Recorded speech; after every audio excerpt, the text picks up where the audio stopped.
I keep my goals to myself, cause whenever I share it with folks, they get a look upon their face and their memory floats to a time where their goals and the stars ain't... What's good? We're going to get into TNA Impact from January the 22nd, 2026. This was a much better show than last week's show.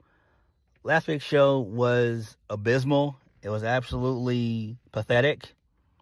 TNA really bounced back on this episode. This was an actual strong episode, and I thoroughly enjoyed it. The opening match was really good.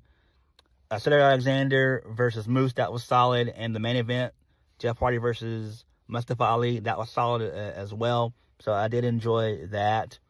We got a surprise return, which is great. So I'm glad. We'll talk about that.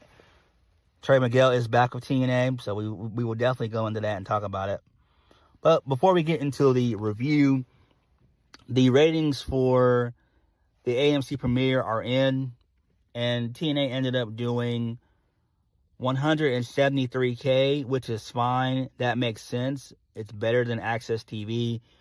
Usually Access TV, they were averaging around between 75K to 80K for most weeks.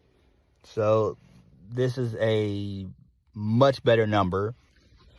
I do think that AEW will I do think that TNA will probably do Collision numbers.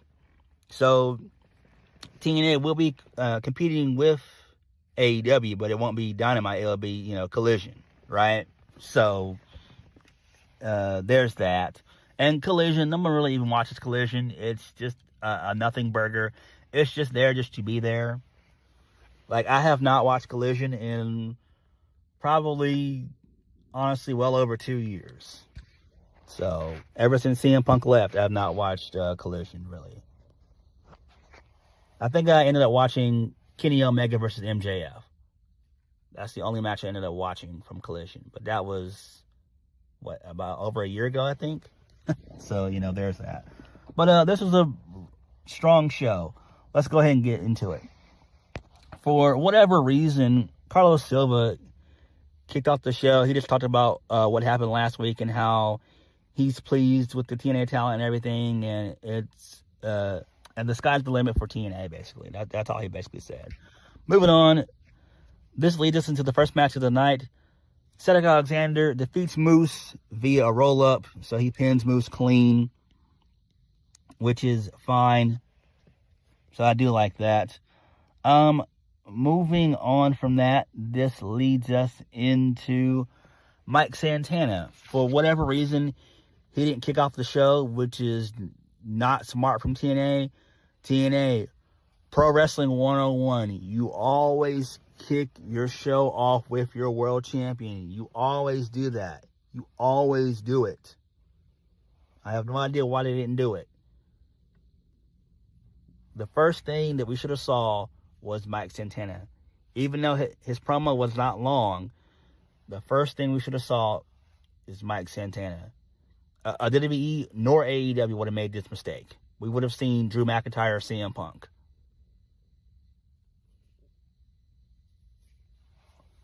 We would have seen, like,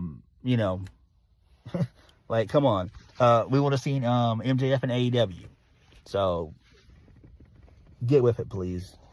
I mean, there are times on, like, Raws and SmackDowns where they don't kick off the show with the champion, but they should. Mike Santana just won the championship last week, and he retained it Genesis this past Saturday. So I really don't understand why TNA made that call not to feature Mike Santana first.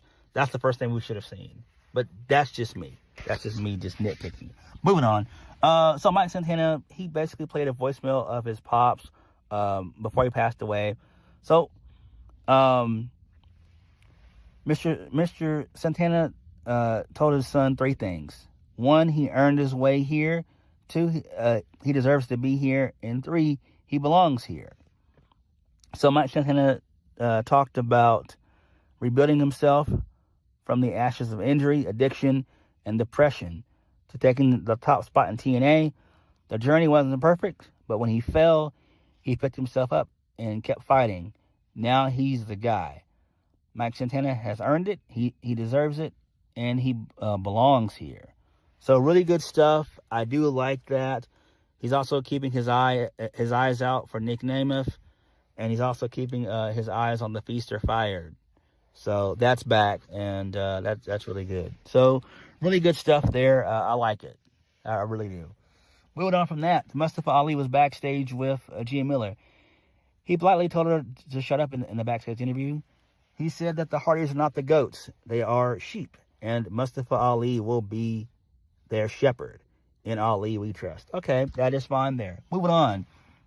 Indy Hartwell defeated M by Elegance, and then post-match, M by Elegance and Heather beat up Indy Hartwell.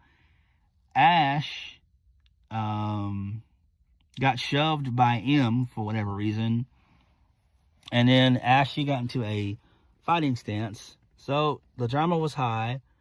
But basically, the Elegance brand, they surrounded Ash, and then Ying Lee, Zia Lee, she came out to help along with Zia Brookside, the Angel Warriors. So everybody stared each other down, and then Ash by Elegance attacked one of them with DDT.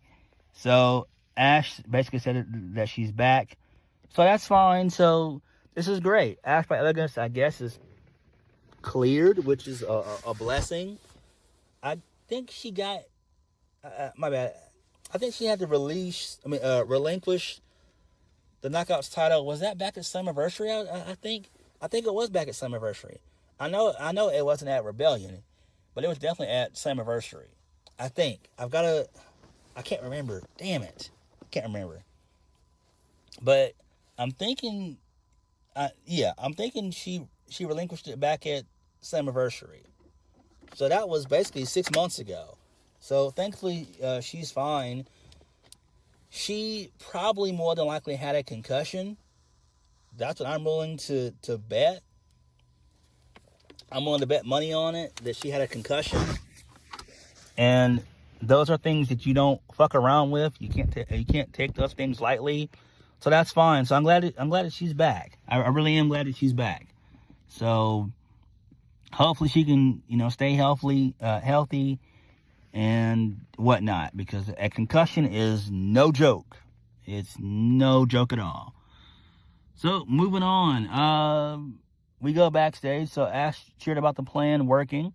She even fooled Heather and M by Elegance. Ash is back like Michael Jordan and Tiger Woods. So the personal concierge, George Eichmann, he dubbed it the Comeback Club. The Elegance brand were eager to plan a celebration for Ash's return. Okay, cool. Moving on, this leads us into Feast or Fired. Trey Miguel is back, which is awesome. So he was the last guy to enter in the match. Not going to go over the match. It's not really that important. Who won the briefcases? Eric Young, Steve Maclin, Trey Miguel, and Eddie Edwards.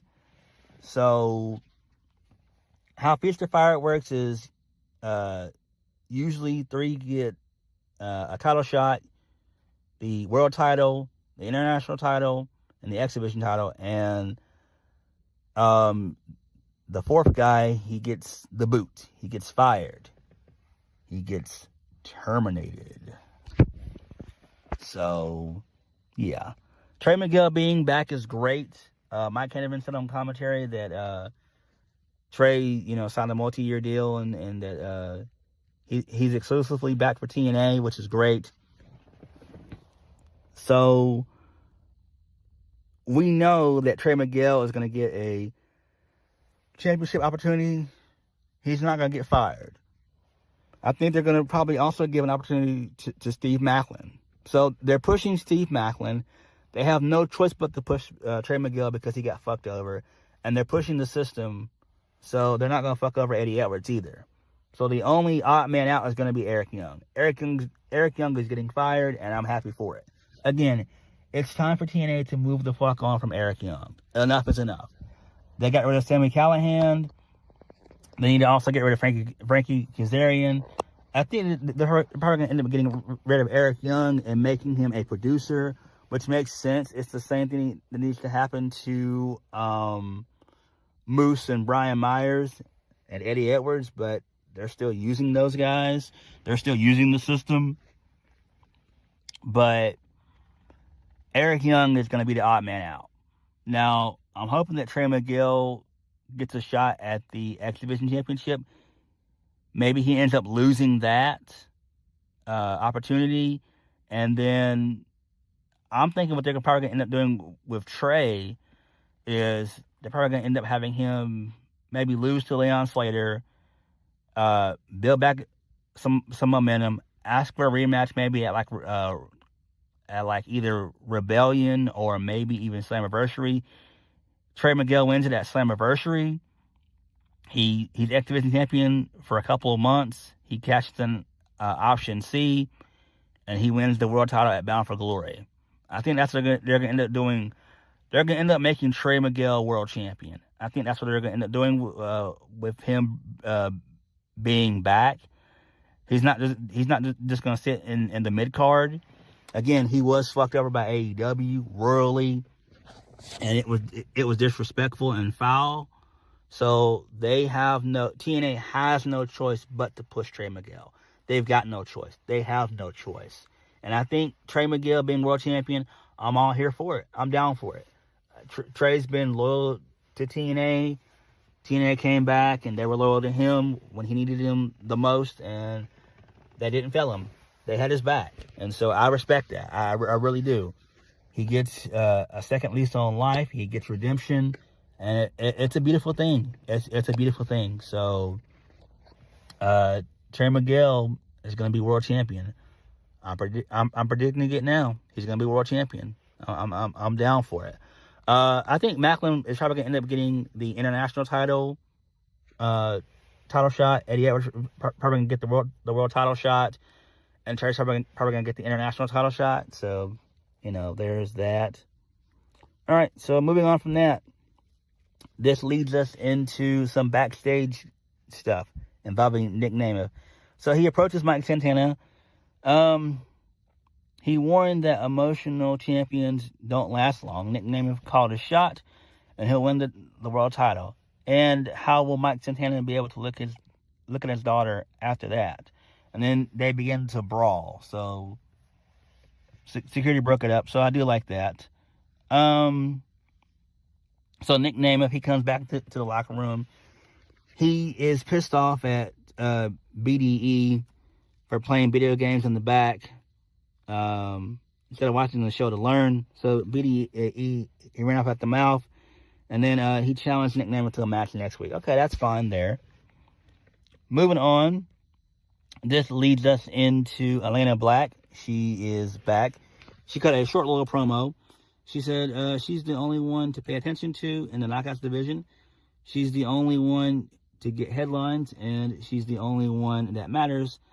After her match next week, it'll be clear that she's the only one who should be next in line for the Knockouts world title shot. Okay, that's fine. I do like that. Although it should be Daniel Luna. But, Elena Black, she's going to win eventually. Xia Li is just there just to be there. She's not going to have a long reign as champion. I guarantee you that. Moving on from that, this leads us into Ariana Grace. So she's apologizing to her pops, Santino Marella, for all the pain she's caused. Ariana blamed Stacks for putting ideas in her head. She called Santino the best dad a girl could ever ask for. Santino couldn't stay mad at his daughter, and he hugged her. So we all know that Ariana is basically lying through her teeth. She's just bullshitting. So I like this. Again, I do think this is going to lead to a match between Stacks and Santino Marella. And if Santino Marella loses, he's no longer GM of TNA. He's no longer Director of Authority. And That'll probably end up going to Daria Ray, a.k.a. Sonya Deville, which is fine. And I do think that they're going to end up bringing in more people, also, not just in the Knockouts division, but more people at the top of the card for TNA. And they need to. Trust and believe that they need to. Moving on from that, this leads us into the main event. Jeff Hardy defeats Mustafa Ali. The match was pretty solid.